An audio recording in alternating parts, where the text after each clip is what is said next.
Today's episode of the Counselling Tutor Podcast is sponsored by Web Healer. You're a counsellor in private practice and you need a website, or you've got an existing website which you need help with. Web Healer are offering Counselling Tutor Podcast listeners, that's you, £100 off the cost of a website design and build.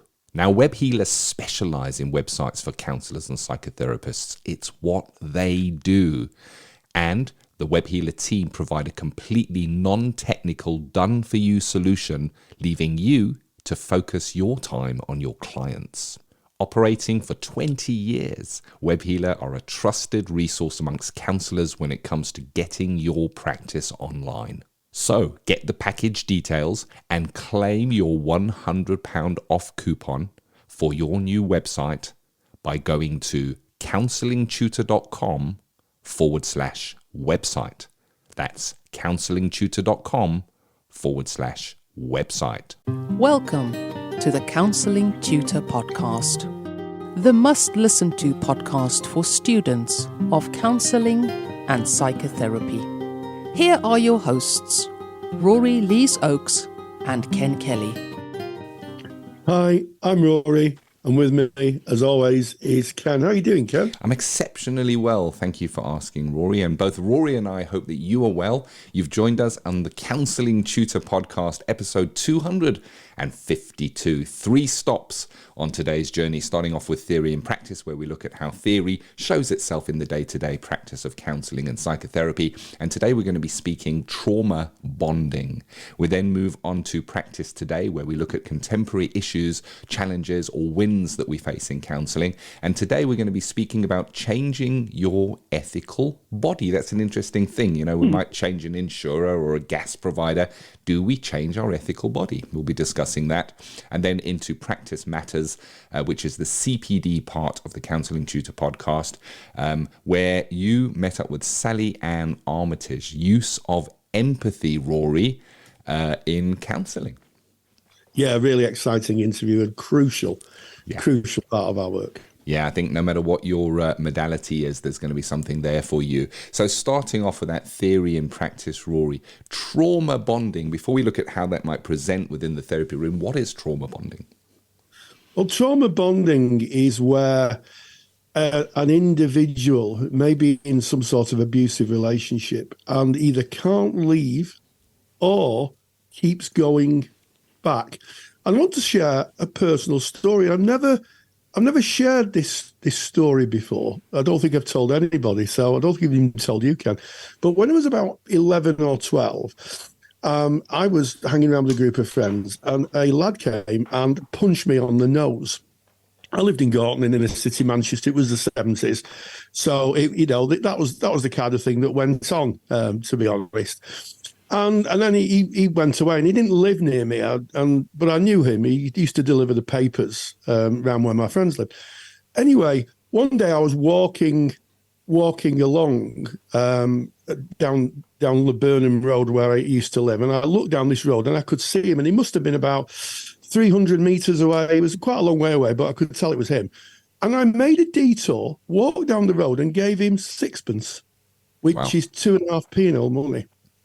And for years, I beat myself up about that until I studied trauma and realised that what was happening is I'd formed a trauma bond with someone who effectively had abused me. My way of coping with it was to try and give him sixpence. And if I think about it now, if I think about my young self now, I think there's still a part of it that says, how ridiculous. You could have just he probably didn't see you, probably didn't know who you were. But that's the nature. And what happens is that the brain starts to make a best decision on survival when there's a traumatic situation. And sometimes that part of the brain decides, the limbic system, the emotional part of the brain that sometimes takes over us, makes a decision to have a survival strategy. And that survival strategy is to go back to the abuser. And how that plays out in the therapy room is that we may work with clients and they're having a really bad time with someone, but they keep going back. And certainly I've supervised students who've said, I just don't know what's going on here. why would they keep going back? There's lots of routes they could go to safety. But like my younger self, they turned left, went down that road, and go back to the abuser. And I think the interesting part of it is that we know it takes a long time, a lot of events in someone who is experiencing trauma and abuse to be able to break away from the abuser. And part of our work in that, Ken, is to be patient, to be consistent, and also to be understanding of that process. And as in my case, to try and alleviate the shame of it. Because the person knows, they will say to you, I don't know why I go back. Yeah. I don't know why I go back. And part of that can be psychoeducation, explaining that, as I did, that little process of how the brain works in a survival situation. I'm so grateful that you shared that story, Rory. And the thing that stood out most for me is how you beat yourself up for years afterwards about going back. And I think that is one of the symptoms, I guess, of that trauma bonding is almost being drawn in, almost moth to a flame, like almost against one's will, and afterwards feeling, why did I do that? Why? And it's interesting. I'm glad that you brought this topic, and I think trauma needs to be looked at really carefully as a practitioner. And trauma bonding, I mean, I guess a form of trauma bonding would be Stockholm syndrome, and that is a commonly known word. And so we're looking where the abuser uses techniques such as gaslighting, emotional abuse, criticism, or physical violence, and the victims may use many methods as a survival mechanism, and they include that forming a bond, defending that person, thinking it's my fault, not their fault. And it can present itself, I guess, that way within our therapy room. And I think of someone who may have been physically abused, as you were, Rory, punched in the nose, and then going, well, you know what, maybe I was asking for that. Maybe what other choice could they have made? Almost defending the abuser would indicate a form of trauma bonding. Absolutely. And I remember my friends at the time saying to me, well, you're acting daft, what do you expect? And I mean, thankfully we live hopefully in more enlightened times, Ken.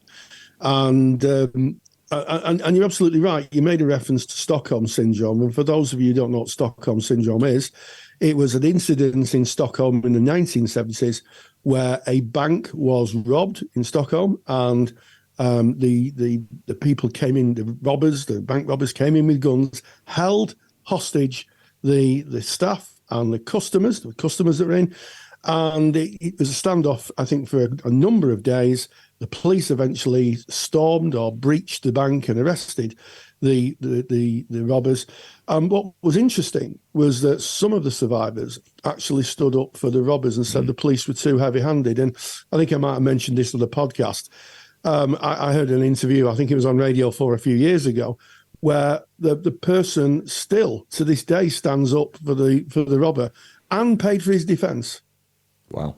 And in the face of all that evidence, look, they held you hostage, they had guns, they were violent towards you, they threatened to shoot you. The person still believed the police were wrong. And it's interesting, and I think that Stockholm Syndrome is a step further. So it moves from trauma bonding into almost a pseudo belief system. Yeah. And everybody knows it's easier to change perceptions than belief. But we do see this in the therapy room, and I think I like to pick up on your point. The criticism of the person who's being abused, shall we say, reinforces their behaviour. They feel shame, they feel confusion, they feel they're foolish. Yeah. And I think a well-timed intervention from a therapist to say, look, this is what happens, this is how the brain works in trauma, can free people or start the process of freeing people from that cycle.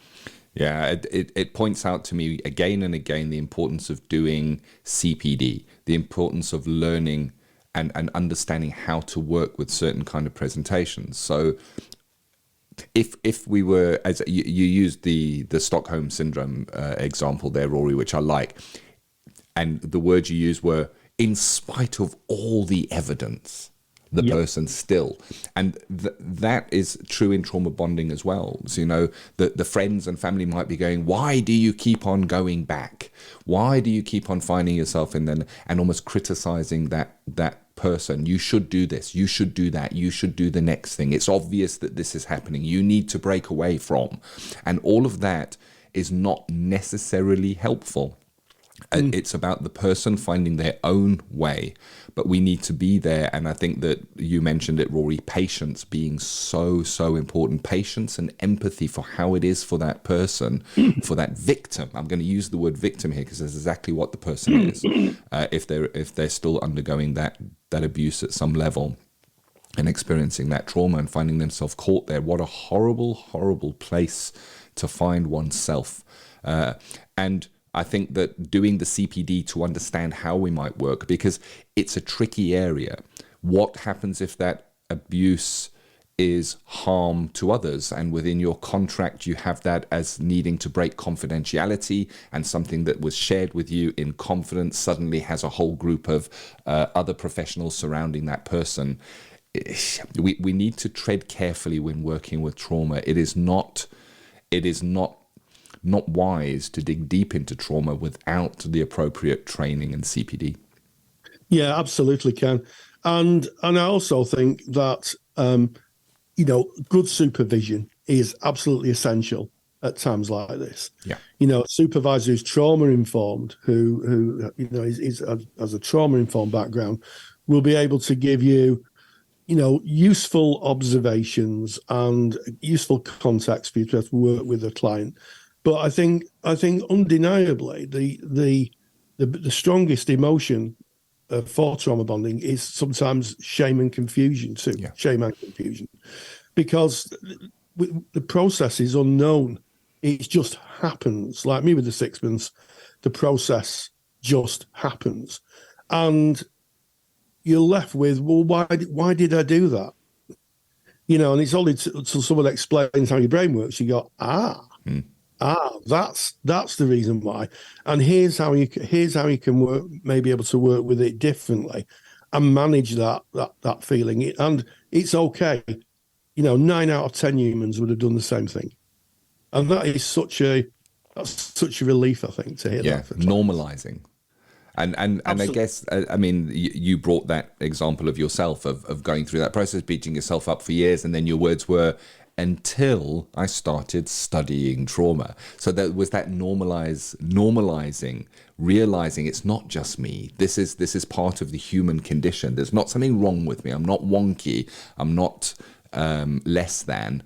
This is a normal way to react in that kind of a situation. And I guess you found some relief in that, Rory, and maybe clients can find some relief in that as well. Absolutely. And it's interesting. I when I was putting the topics together for the podcast, I thought, as we do when we make it a podcast, how can we make this more interesting? How can we make it more relevant? And it just came back to me in a flash. And I have to say, if that person's listening, I want my sixpence back. Oh, Rory.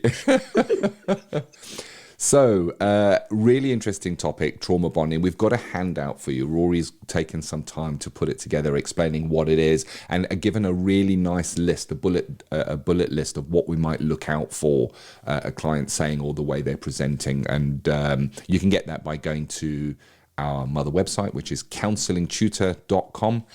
Click on the top menu bar on the podcast tab, find your way to episode 252 right there on that page with the show notes. You can download your super duper handout for free on trauma bonding. You just put in your email address and we will send that over to you.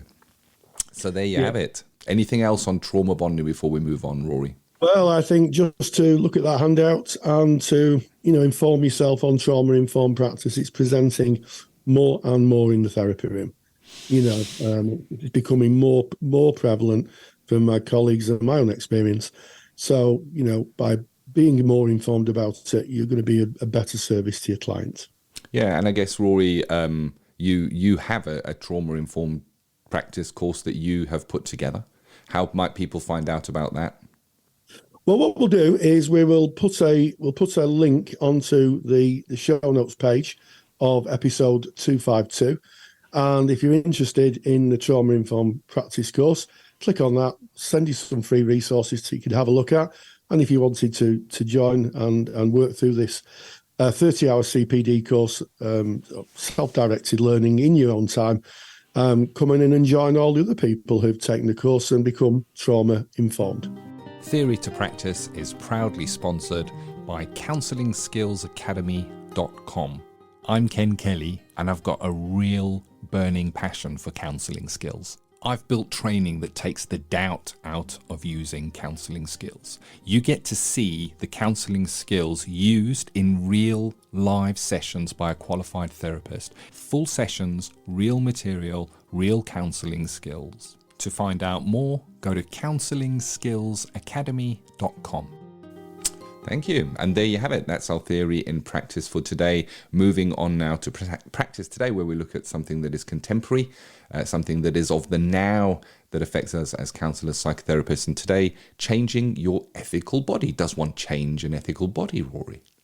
Well, I think one does, Ken. And this is something that comes up a lot in our Facebook page. And if you're not a member of our Facebook page, then go to Facebook, type in Counselling Tutor, and you'll find our Facebook page. Knock on the door. Our friendly moderator will let you in. You can join thousands of like-minded people, students, qualified colleagues, supervisors, tutors, all talking about issues in the world of counselling and psychotherapy. And one of those issues is changing ethical bodies. And I think to put some context into this kind of piece is that there's a bit of a pyramid when it comes to ethical bodies. And sitting at the top of that pyramid, so those watching on YouTube, I'm drawing a pyramid in the air now, the top of a pyramid in the air, is the Professional Standards Authority. So in recent years, we've had what we call voluntary regulation in the counselling profession, certainly in the UK. And there is an organisation that sits right at the top of that food chain, which is called the Professional Standards Authority. And a number of ethical bodies, and there's about six or seven different ethical bodies, then accredit themselves with the Professional Standards Authority. And it's their specific, it's the Professional Standards Authority's specifications that they build into the ethical, the ethical bodies build into the ethical frameworks and their policies and procedures. So they sit below the Professional Standards Authority. Mm. So in my case, I was a member of the BACP for a number of years, and I decided to change my ethical body. I decided to have a look round. Ken alluded to gas companies and electricity companies. And I thought it was really important that I found a body that fitted with my values and my value system, because being part of an ethical body is part of a kind of an ecology of your practice. In other words, it's as important as finding your supervisor, making sure you got the correct insurance, choosing your CPD. And I decided after a lot of thought and some supervision to move to the National Counselling and Psychotherapy Society, NCPS. And I've got to tell you, the change was absolutely painless. It took a week, and I'm now a member of the NCPS. Got a lovely email from them. Anything they can help with. They have a members area. They have their own code of ethics, which, to be honest, most of the codes of ethics align now. But one thing I like about the NCPS is their code of ethics is a little bit more granular, a little bit more precise. And we'll see how we go. But I'm enjoying the experience. And the key thing was it was so simple to change. We see these adverts for, just click on this button to change your gas and electricity. Well, it wasn't a click of a button. I had to send some documentation in, but very little, all done by email, very professionally handled. And I got my information through just the other day. So that's the breaking news. And I would say to you, you have a choice. Most people have a choice. There are ethical bodies for those who've done specific training, psychoanalytical training, or maybe they, Association of Christian Counsellors, for people who have a faith position and want to align their faith position with their counselling practice. But generally speaking, there's two ethical bodies, and you do have a choice. And I think it's really important. I also think it's important for students to have a choice. Given now the new hierarchy, I think if you're a tutor, I think it'd be useful to offer your students a choice. We talk about autonomy. Well, why not practice that in terms of offering ethical body membership? And one final thing, Ken, is that if I was looking for a job in counselling, a lot of employers now want you to be part of an ethical body. And the NCPS is now a recognised body. Employers, I had lunch with a friend of mine who's a HR manager. We got talking about recruiting counsellors, and she said to me, yeah, well, we don't particularly look for particular ethical bodies. We look for if they're accredited to the Professional Standards Authority, because that's what really counts in terms of accountability and handling complaints. So yeah, they're all equal, and you make your choice. I'm not telling people to change. I'm just saying that I'd look at mine, and like my gas company, I press the button and I'm with someone else. Yeah, and as always, we say this so often. We're not here to tell you which ethical body you should join. That's for you to make your choice on that. We're here to discuss the fact that you can change. And I think that I saw a post just recently, and somebody was speaking about their ethical body, and they were saying, what do I really get other than to pay money each month? And I think when you find yourself in that kind of a situation, it's worth looking around. Look to your ethical body. What do they provide for you? What are you getting out of that? Is that a match for you, your practice, your values, your client group? Understanding the value that you get from it, from your ethical body is really important, and knowing that there are different ethical bodies kind of aligned in the ethical frameworks because of the professional standards. Is it PSA, Professional Standards Authority? Is it, Rory? Yeah, don't want to misquote that. But they may have a different way of presenting themselves. Like Pepsi is a cola and Coke is a cola, and they're both colas, but they might taste slightly different, and some will prefer one and some will prefer another one. And of course, there's not just two colas, there's many colas, as there are, is it 6 here in the UK, 6 ethical bodies for counsellors and psychotherapists. Just make sure it is aligned with Professional Standards Authority, because there's nothing to stop anybody setting up an organisation and saying, we stand for counsellors who wear glasses association, and this is our ethical framework. But the question is, do they align with professional standards? Because if they don't, then it kind of doesn't fall within that pyramid that Rory was saying. There's choice. There's time. You get a choice if you're a student and about to become a student member. There might be a requirement in your training provider to become a professional, to become a student member of an ethical body. When you go into placement, perhaps look around, see what is available, who are the players, and then see who is right for you. What are you offered? What are the benefits? What do you get access to? How do they align with your values and your way of working? And I guess just seeing that there is a choice and that we can from time to time review that business side of what we do, I guess, the office side, maybe not business side, the office side of what we do. Absolutely, Ken. One of the things that's really struck me is that in all the times we taught and students had to do research projects, can you remember anybody doing a research project on ethical bodies? Nope. No. So I think that would be really, really useful as a piece of research, because you could research the pros and the cons of one ethical body, why someone might want to join one and not the other.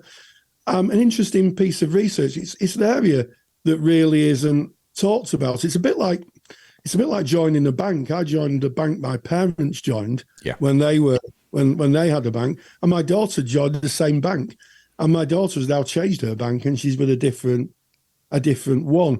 And I think it's useful to know that choice is important. It's important for clients. It's important in training, and by golly, it's important when you're thinking of an ethical body, Ken. I like that you used a bank. I think that's a great parallel or way to describe this, because changing a bank, when you're 100% right. I joined also the bank that my parents belonged to quite happily. Why? Because that was what I knew. And I have changed banks. And I remember going through the thought pattern of changing banks, and it seemed like massive hassle, really difficult. I pictured myself going and having to draw all the money out from the teller and walk it across the street to a different bank and go in and fill out loads of forms. But it is relatively painless. There are systems in place to switch providers. We live in a world where there are different providers, there are choices, and there are mechanisms in place to move over. And as you say from your experience, Rory, you moved your ethical body and you found it absolutely painless. In fact, you were pleasantly surprised. I was pleasantly surprised. I went onto the website. They asked me a little bit of information. They asked me for some details from my previous ethical body. I pressed the button. I had a cup of tea and a Garibaldi.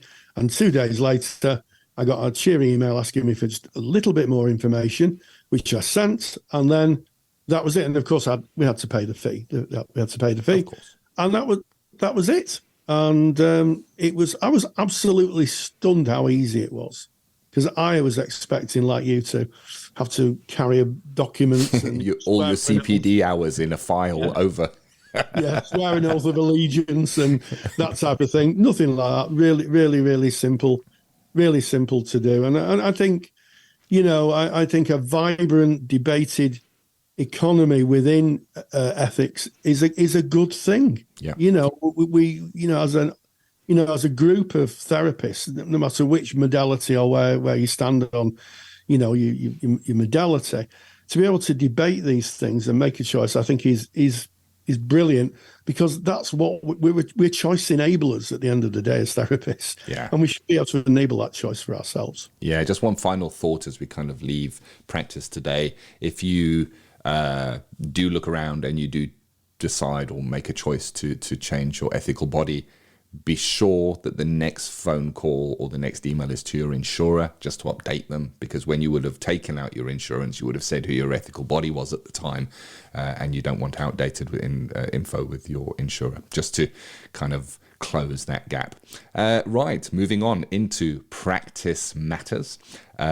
Rory, you met up with Sally-Anne Armitage, who has done a number of lectures for us at Counselling Tutor, notably one very recently on risk. And it's not about risk. It's just it was very well attended. So if you attended that, you'll know Sally-Anne, amazing lecturer. And you met up with her to speak about the use of empathy, Rory. We did, and once we'd stopped having a giggle and we did 3 or 4 takes, because Sally is a mate of ours, we produced a wonderful interview where she talks about the importance of empathy and how we kind of bracket empathy from other skills. And she outlined this in her lecture, but she also spoke very eloquently about it in our interview, and this is what she had to say. Practice matters. The National Counselling Society is proud to sponsor Practice Matters. National Counselling Society are really excited to have launched their Children and Young People Therapist Register for counsellors working with the younger age group. To find out more, visit nationalcounselingsociety.org. nationalcounselingsociety.org. Empathy is the cornerstone of any therapeutic engagement. Without empathy, it's almost impossible to form any sort of therapeutic alliance and for therapy and therapeutic change to take place.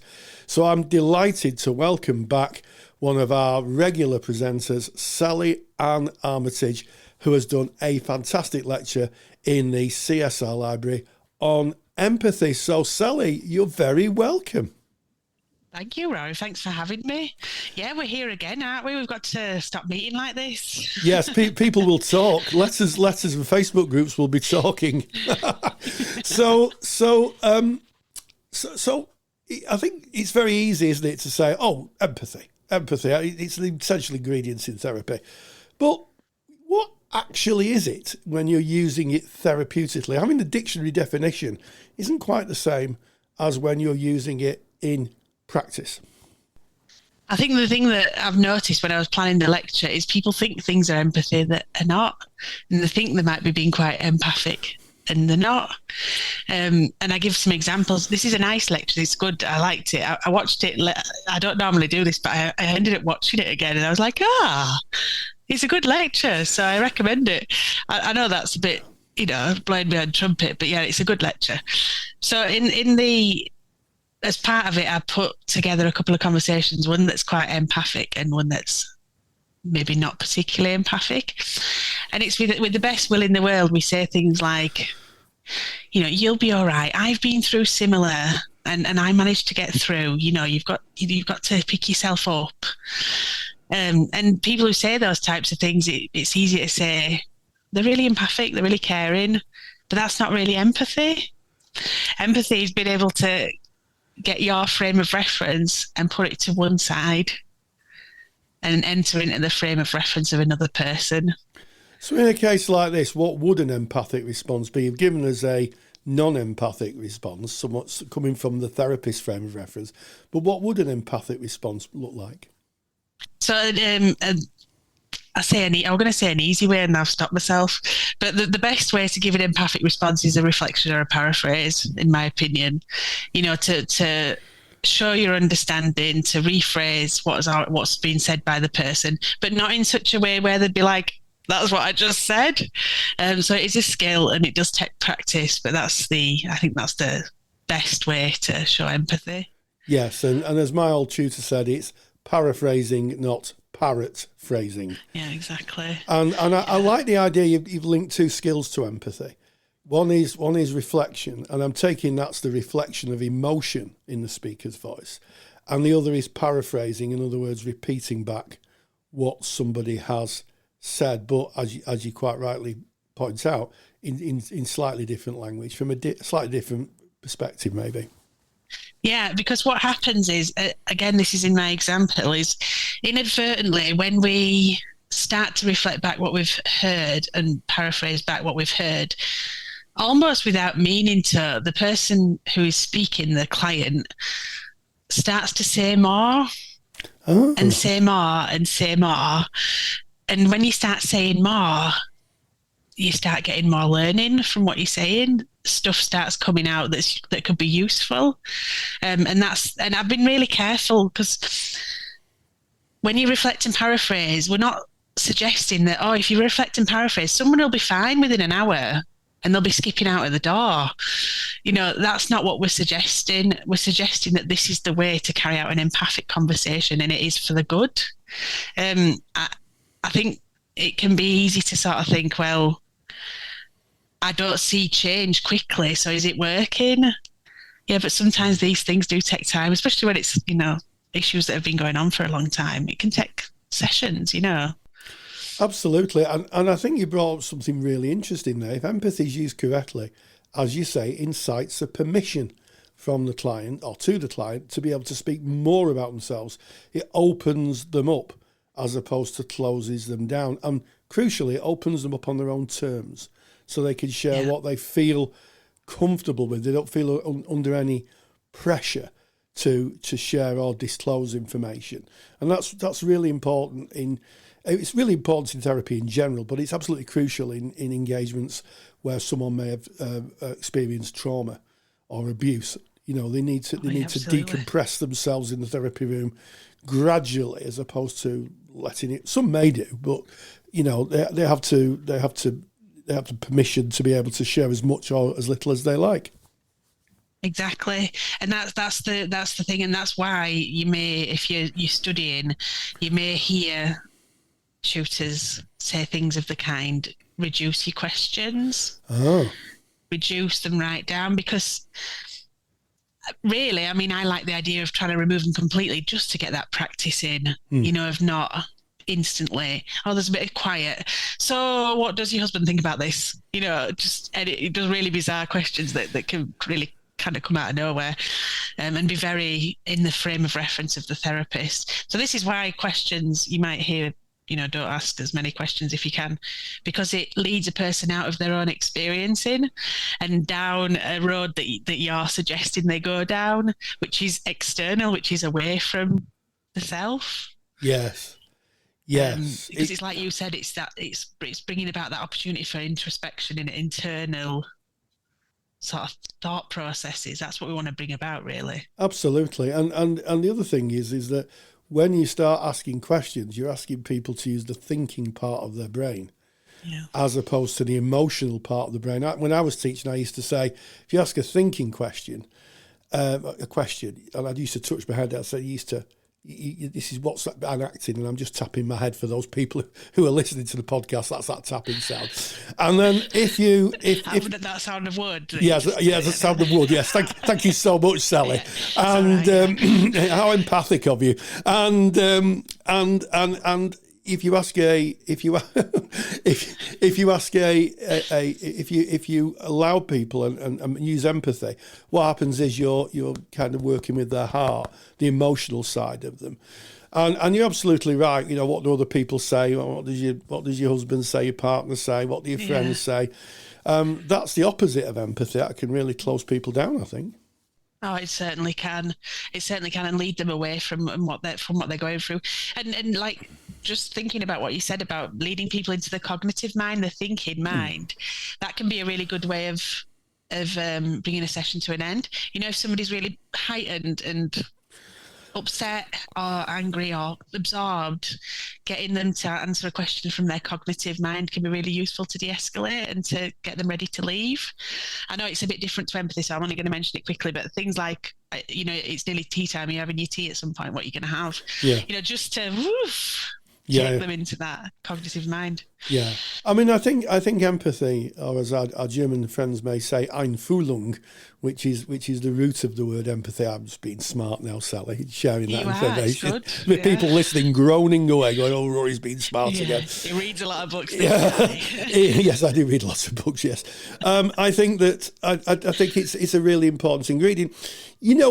One of the things that really strikes me is it's quite a hard process to learn and to work with when you first start training, because it's opposite, isn't it, to how sometimes we communicate on a daily basis. Yeah, it definitely is.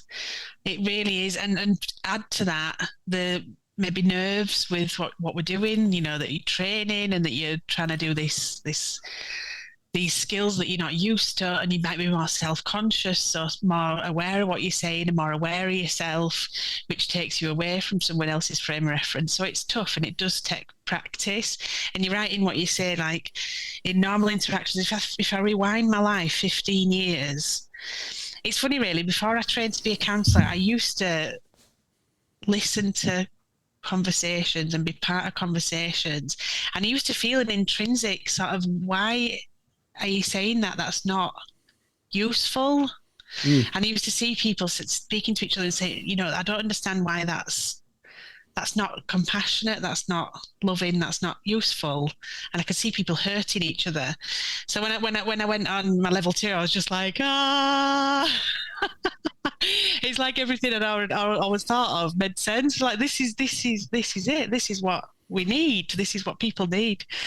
So yeah, you do know. Well, I noticed a difference, a real marked difference in how people talk when they're trained and when they're not trained. Absolutely. So it's getting rid of all that learning that you might have done about how to converse and changing it. It is really interesting, and I think one of the things that I took away from my training, and I was over 20 years ago when I trained, was to listen to the music behind the words. Sometimes what people say and the emotional tone of their voices are at odds, and I think part of empathy is as you say, to reflect that emotion. And there's been times when a client said something, and I said, you say you're very happy at this, but your voice is sad when you say it. Is that would you say that was a form of empathy? Yeah, definitely. It's giving your attention over totally to somebody else's experiencing and trying to attend to somebody's frame of reference. And those things on the edge of awareness I find so powerful to be able to observe and point out. You're speaking about, for example, a client, you're speaking about a really happy occasion where it went really well, but yet your leg's going at 10 to dozen. Is that just something that your leg does, or are you feeling more than perhaps, you're saying? Yeah. So I think it's just that really attention to detail. It's like you say, when the words don't line up with how they're being said, or somebody's speaking and something has sudden, really strong significance. It sort of changes like, for example, you might have somebody talking about family and they just want to fill you in because it's an early on, and they're just like, oh yeah, so I've got my mum and I've got my dad, I don't see them much, and I've got my uncle. Yeah. And then I've got my cousins. Oh, uncle's really important then. Yeah. So just seeing that slight shift and bringing it into awareness can be really useful. It is, and sometimes I used to say to my students, sometimes words just hang in the air. Someone says something, and there's one word that it just has more emphasis on it, or more strength in the voice. And I would say, in the case of the uncle, your uncle, and just wait, and then what happens is, my uncle was great. He was the best of all my family, and he always took care of me. And then you're on that edge of awareness. You're moving on a different path, and there's lots of debates about whether to highlight words in certainly in the person-centered tradition. Some people may say, well, that's a bit directive. You're picking the word that you're highlighting. Yeah. Others may very well say, what you're doing is you're tuning in. You're emotionally tuning in to the client and pointing out something that's quite powerful to them in the context of that conversation. Yeah, and we're not the idea is, for me, I'm not trying to be clever.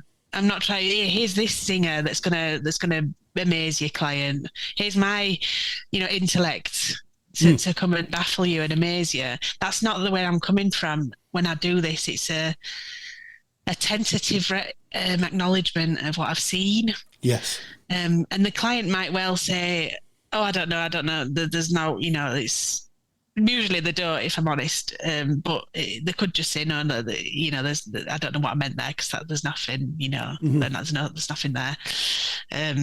But more often than not, they say, oh, yeah, well, that's another story. Okay, is it a story you want to talk about, or do you want a story you want to leave, Yeah. And just be interested. Yeah, and I think from a client's point of view, I've as a lot of therapists had therapy, to be on the receiving end of empathy is quite unusual. And when it can feel a little uncomfortable, from my point of view, for a stranger to kind of listen that deeply, and it struck me that I was going in directions in terms of my emotional process that I'd never gone before, and I've been a therapist for 20 years. Yeah. I would have thought, well, I kind of know this stuff, but it didn't work that way. I mean, I knew fundamentally it didn't work that way, but I was quite taken back when I had my own therapy, just what routes we took, just through the use of empathy. It's wonderful, really.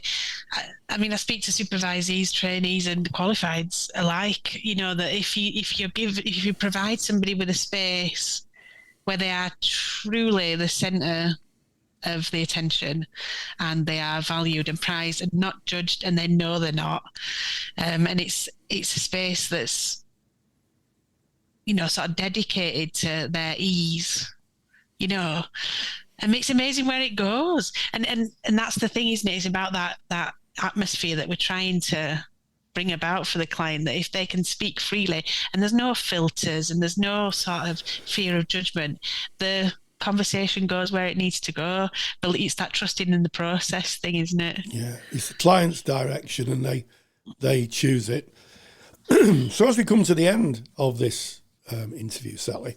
I wonder what you'd hope that people who watch the lecture would take away from it. Ideally, and this was one of my motivations for how I built it, I would hope that I would challenge some of the preconceptions people have about empathy. Maybe invite listeners to identify that some of the stuff they may have thought was empathy is not. And go forth and share that learning. Go if you're doing a triad and you see the types of things that you learn about in this conversation, that this pretend empathy or this supposed empathy, be able to say, I'm not sure that is empathy because that was in your frame of reference. Sort of spread the word, really, because empathy is, well, it's one of core conditions, isn't it? It's right up there, so it's so important. Absolutely. The lecture on empathy is in the CSR library now. So Sally-Anne Armitage, always a joy. Thank you so much for joining us. Massive thank you to Sally-Anne. A big thank you to you, Rory, for reaching out and arranging that interview with Sally-Anne. Empathy, it doesn't matter what your modality is, it is part of your way of being in counselling and psychotherapy. And we know that a lot of students write about empathy, learn about empathy, experience changes in themselves and how they perceive empathy throughout their training journey. And that's why Sally-Anne did a full lecture on empathy, which is in the Counsellor Study Resources. It's our student resources. So if you're a member of that, you can log in, search the library for empathy, and you will see that lecture. If you're not a member of the Counselling Study Resources, you can find out more information by going to counsellingtutor.com. This has been episode 252 of the Counselling Tutor Podcast. Yes, we started with theory and practice. We talked about trauma bonding, the process of where someone who's been abused or traumatized may form bonds with their abuser. Then we moved on to practice today, changing your ethical body. We spoke about how, certainly in the UK, how easy it is just to change your ethical body and become a member of a new ethical body. And then we moved into practice matters, and we had an interview with Sally-Anne Armitage, who talked about the use of empathy, a link to a lecture which is in the CSR and CPD library. And as always, stay grounded and stay safe. If you're a qualified counsellor or psychotherapist, then why not check out the Counsellor CPD Library? Stay current with your CPD requirements with over 150 hours of academically rigorous, on-demand lectures you can stream to your device. Joining Counsellor CPD will expand your skill set to create a more specialised, highly rewarding practice. For more information on the Counsellor CPD Library, visit counsellingtutor.com. Thank you for listening to the Counselling Tutor Podcast. Find the show notes for this episode on our website at www.counsellingtutor.com.